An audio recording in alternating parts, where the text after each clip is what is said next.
Hello, नमस्कार. इथे सकाळची वेळ होती, तर मी नाही का मुगाचं मेदगं, तर कोणाकोणाला माहिती आहे असं मुगाचं मेदगं, तर ते करायला घेतलं होतं. मी अगोदरच मूग निवडून ठेवलेले होते, पण थोडंसं पाहिलं काही आहे की नाही.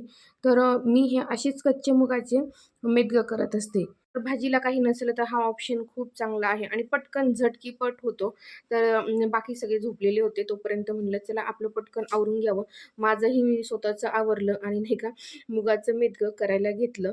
तर अगोदर मी ते कुकरमध्ये घालून एक 5-6 शिट्ट्यांवर शिजवून घेत असते, म्हणजे खूप छान शिजतं मऊ असं आणि माझ्या घरात हे सगळ्यांना आवडतं. तर मी आठवड्यातून 1 दिवस ते मी नक्कीच करत असते. त्यानंतर बाकी सगळे उठले होते, तर त्यांच्याकरता सगळ्यांकरता चहा ठेवला. चहा घेतल्यानंतर मग लगेच मग पोळ्या, लगेच मग भाजी, म्हणजे सकाळी सगळ्यांचे डब्बे जातात, तर त्याच्यामुळे सकाळी-सकाळी एक 9-10 वाजेपर्यंत खूप घाई असते.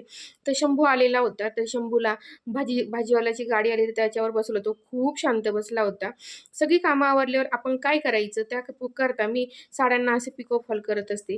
तर माझ्याकडे खूप अशा साड्या येत असतात पिको फॉल करता. तर म्हणलं चला तुम्हालाही दाखवावं, की मी राहिलेल्या वेळेत काय करते. तर पिको फॉल करते. त्यातून आपल्याला थोडेसे 2 पैसेही भेटतात आणि आपला वेळही जातो. तर मला हे काम करायला खूप आवडतं.